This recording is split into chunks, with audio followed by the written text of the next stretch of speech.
Hello everyone, welcome you all to the next session on relations and functions of class 12 mathematics. In this session, we'll solve a few problems from miscellaneous exercise. Here is the first problem. Let f from R to R be defined as f of x is equal to 10x plus 7. Find the function g from R to R such that f composite g, that is g composite f, is equal to f composite g is equal to IR, that is identity function. Now here we are given a function f which is defined as f of x is equal to 10x plus 7, and this is defined from the set of real numbers to set of real numbers. We are supposed to find another function g which is also from R to R such that g composite f is equal to f composite g is equal to IR. This means that we have to find a function g which is nothing but the inverse of f. Now, to find a function which is inverse of the given function, first thing I have to do is I have to check whether f is invertible or not. Of course, we are asked to find out f composite g and g composite f is equal to IR. This tells us that f is invertible, but still we have to prove that it is invertible. Only if we prove f is invertible, we will be able to find, or we will be able to conclude that there is a function which is so and so, and that will be called as the inverse of the given function f. So our first step is to prove f is invertible. Now let's start with given. Given f from R to R be a function given by f of x is equal to 10x plus 7. So this is our function, f of x is 10x plus 7. Now to prove f is invertible, there are two things that to be proved. That is, one is f is 1 to 1 and the other one is f is onto. Let's start with proving f is 1 to 1. Now as usual, we'll define f of x is equal to f of y. We'll assume f of x is equal to f of x is equal to f of y for every x and y belongs to R, that is the domain set R. Now when we say f of x is equal to f of y, it means that 10x plus 7 is equal to 10y plus 7, which implies x equal to y. I hope you are able to understand how do we get it. We have 10x plus y, we'll have 10x plus 7 is equal to 10y plus 7. So on cancelling the 7 on both the sides, we are having 10x is equal to 10y, which gives you x is equal to y. That is, we'll be dividing both the sides by 10. So we have x is equal to y when f of x is equal to f of y. So this tells us that for every images, distinct images, we have two pre-images for every two elements which are distinct elements in the set of domain. We find a distinct element that is mapped with those elements in a range set. So we say that f is 1 to 1. Now let us try to prove f is onto, for which let's take an element from the codomain, that is let y belongs to the second set, that is a codomain set, that is a set of real numbers, and we assume that f of x equal to f of x equal to y. We put it in this way because we need to find the pre-image for every image in the domain set, in the codomain set. That is, if at all we say, I'll put it in the diagrammatic manner for you here. Let me call this as the domain set. This is set of real numbers, which is a domain set, and this is set of real numbers again, but this is going to be your codomain. Now for every x in this domain, we see that there is an element, say y minus, we'll have it as 10x plus 7 as an element in this codomain, or we can call this as an element in the range. Now what if there is an element here, say y, what will be the pre-image for this y in this domain set? So to find this, let me assume this y is equal to 10x plus 7. So that is why I'm assuming y equal to 10x plus 7. When I simplify it, I'll be getting x is equal to y minus 7 by 10. Let me show you the simplification here. We have y equal to 10x plus 7. So when I bring this 7 to the other side, I'll have y minus 7 equal to 10x. So dividing 10 on both sides, we get x is equal to y minus 7 by 10. So this is how I get x as y minus 7 by 10 until this is also an element in the set of real numbers. So you see that when you have an element y in the codomain set, you will be able to find an element called y minus 7 by 10 in your domain set.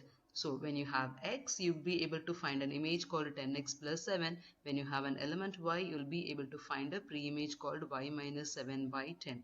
Now let's check whether this f of x is equal to y or not.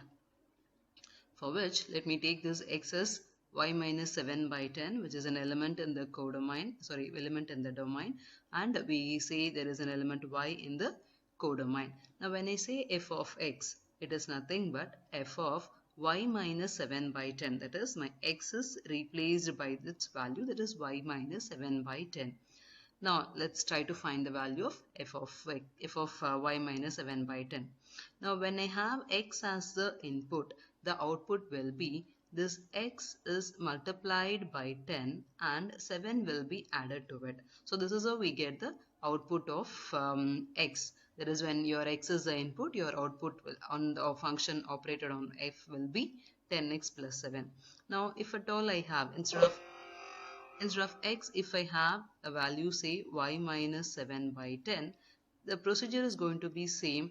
That is, you will have the function y minus, you'll have the input as such, and this input is multiplied by 10, and then you'll be adding a 7 to it. So this is how we get this expression, that is 10 into y minus 7 by 10 plus 7. And I hope you'll understand the simplification part. We'll have this 10 and 10 gets cancelled, leaving you y minus 7 plus 7, and that is equal to y.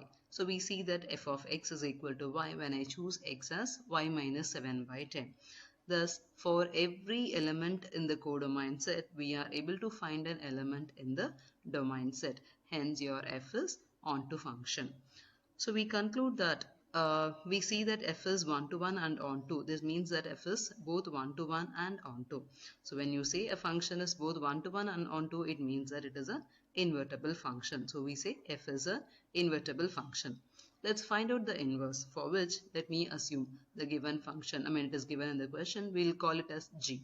That is, we say that a function g from the set of real numbers to set of another real numbers, which is defined by g of y is equal to y minus 7 by 10. So we define such a function for our g. Now we'll try to find g composite f and f composite g with this definition of our g of y, that is g of y is y minus 7 by 10. So with this definition, we'll try to find the composition of two functions. If we find them to be an identity function, then we are done with the answer.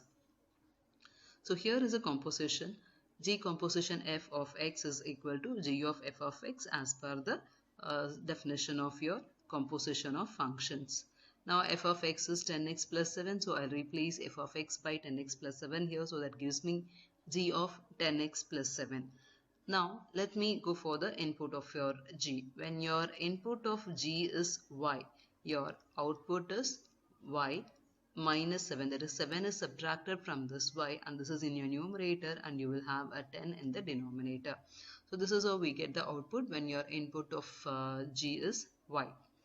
Now in the place of y, we have 10x plus 7. So let's see how to put it here. So g of 10x plus 7 is equal to, as we know, the input, and you will have minus 7 in the numerator. So the input here is 10x plus 7, and there is a minus 7 in the numerator, and we have a 10 in the denominator. That's it. So this is how we get it. The 7 and 7 goes off, and you will have it as 10x by 10. That gives you x. So this is the simplification, and we get it like g composite f is equal to x, which is nothing but IR, that is identity function. Similarly, we find f composite g of y here, which is nothing but f of g of y, that is f of y minus 7 by 10. And the simplification is here, and we see that it is also simplified to y.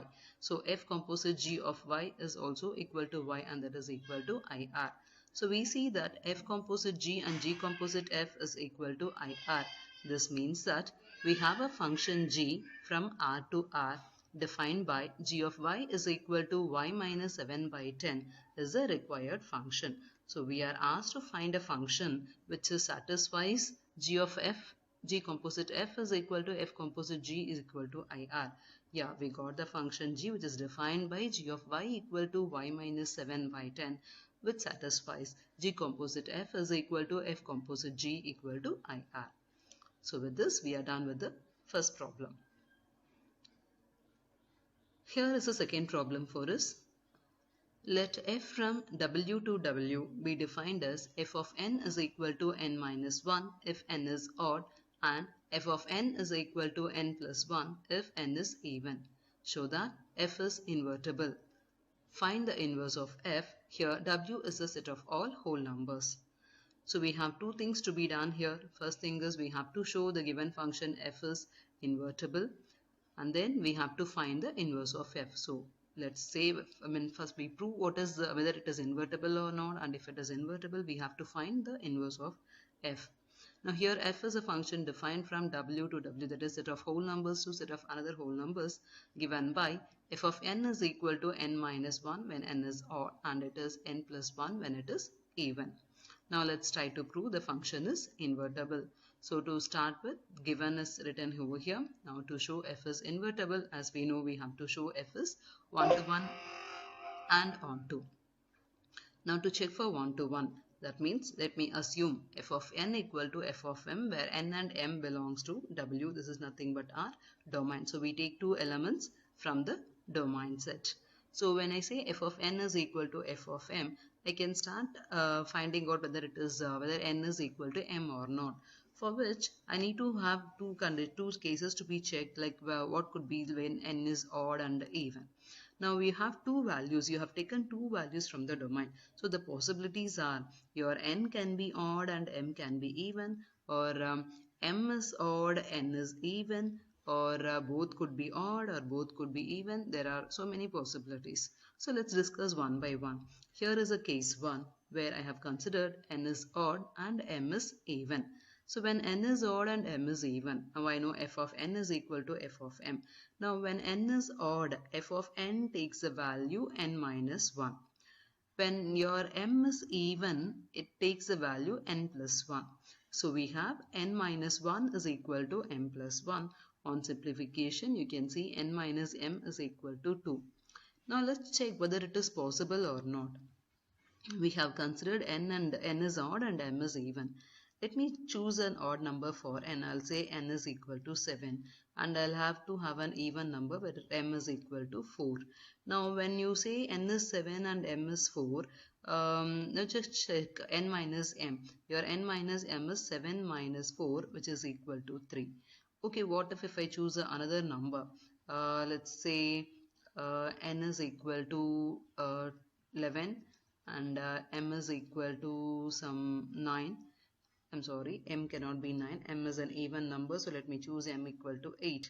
So when we have it 11 minus 8, I'll have only 3. You can see that the difference of these two numbers, because one is an odd number and other one is an even number, the difference cannot be an even number. Hence this case is not possible. That is, when you have n is odd and m is even, it's not possible to have both, or one is odd and one is even. Let's check for the other case where your n is even and m is odd. Again here we have the same case, like n minus m equal to 2. So this is also not possible. Now let me choose for both even numbers. That is, n and m are even. Now when n and m are even, I know my f of n takes a value n plus 1 and f of m also takes a value m plus 1. So we have n is equal to m. Of course, when n and m are even, there is a possibility of n and m to be equal. Similarly, when I choose n and m are odd, again here I have the possibility of n and m to be equal. So the function will be 1 to 1, provided your n and m should be either even or odd. And if at all you choose a different number, one is even and other is odd, you cannot expect a proper output here. So we have proved f is 1 to 1. Now let's try to prove f is onto. Now let me put it in the diagrammatic manner here. We have this set. It is both a set of whole numbers. So here is set of whole numbers, and this is also set of whole numbers, and this is our first thing is our domain, and this is our codomain. Now if at all I take an element n here, if this is odd, if this is going to be odd, I will have an element called n minus 1 in my codomain set, or I'll call this as a range set. Now if I take an even number, say m here, this will give me an output m plus 1. Now you can see that whatever element you take it in the range set, you will be able to find an element in your domain set, because n minus 1 and m plus 1, they are also your elements in your whole numbers. Now what if n is odd? What number is this n minus 1? If your n is odd, n minus 1 is going to be an even number. If your m is even, your m plus 1 is going to be an odd number.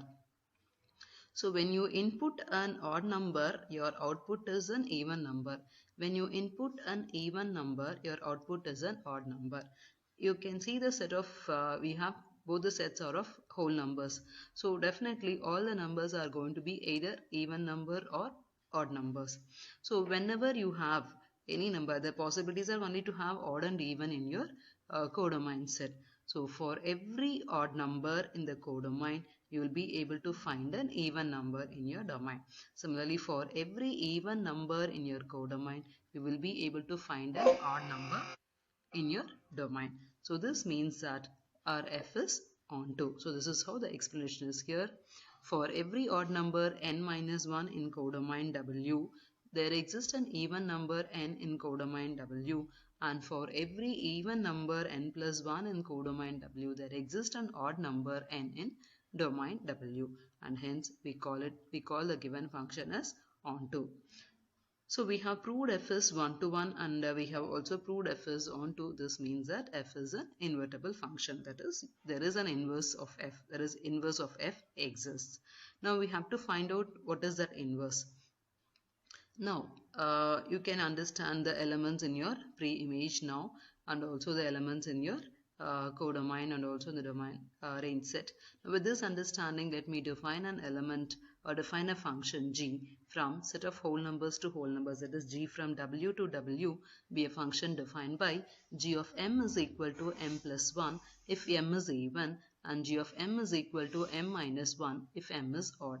That is, when I have a function, let me say this is a function g from w to w, that is this w to w, if at all I have this input as even, if this is going to be even, you can call, if this is even, you can see here, if this is even here, the output is an odd number.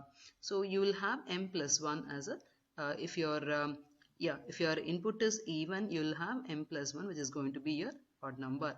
And if you're going to have your input as odd number, that is, if you're going to have your input as odd number, then your output will be an even number. So if your m is odd, you'll be having m minus 1, which is nothing but an odd number. Similarly, if your m is even, you will have m plus 1, which is an odd number. So this is how I'm going to define a function. We call it as g. And let me see whether composition of this function with the f gives me identity function or not. So here is the verification of g composite f. So g composite f of n is equal to g of f of n, which is nothing but g of n minus 1. When we have two conditions here, like two cases here, one is odd and even. When I say g composite f, again we have two cases, like where n can be odd and n can be even.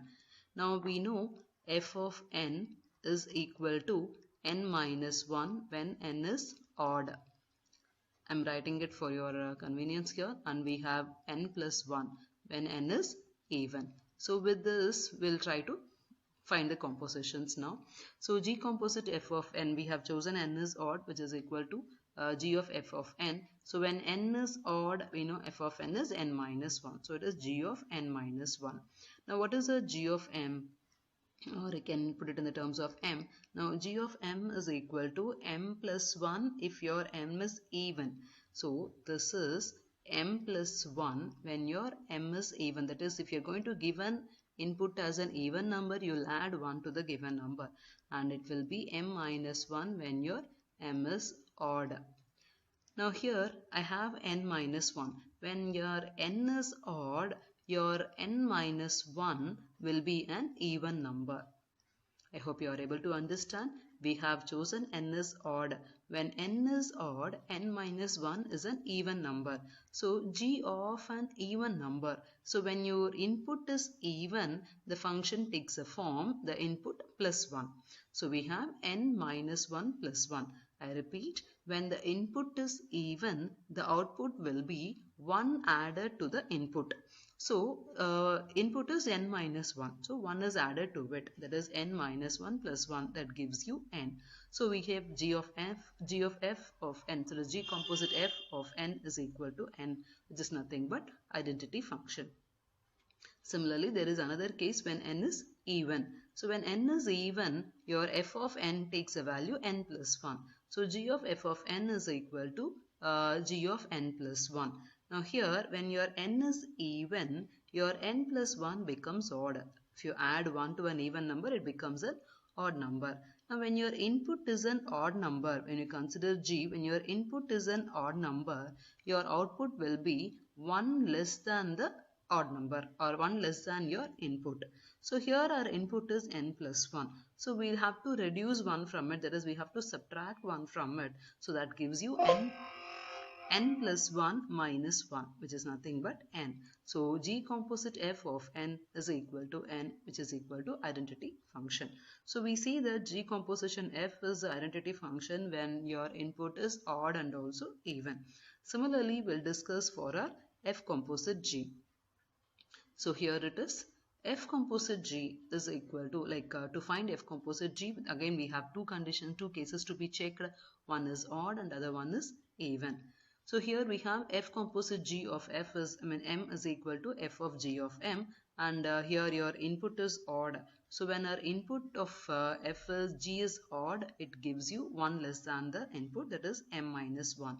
Now when your m is odd, this becomes your even. So when you go for f, if your input is even, your output will be 1 added to the input, that is m minus 1 plus 1, which is equal to m. I hope you'll be able to understand when the case m is even also. So thus we see that f composite g of m is also equal to the identity function. So we see f composite g and g composite f both are identity function when the cases are when the inputs are in even and also odd. So we conclude that f composite g equal to g composite f is equal to IW, which says that g is the inverse of f. But we know g and f both are same functions. That is how the definition says. Hence we call g is the inverse of f, or f is the inverse of f.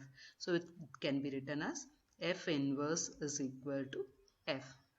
So with this we conclude this problem. The question, I just repeat the question. We'll just go back and see the question and we'll check it whether we have proved everything or not. Yeah, we have two things to be proved. One is to show f is invertible and to find the inverse of f. To show f is invertible, we have proved f is 1 to 1 and onto when your n is when the input is odd and also even. Similarly, we have proved f is onto also. So we had concluded f is 1 to 1 and onto. With this helps us to conclude that f is invertible.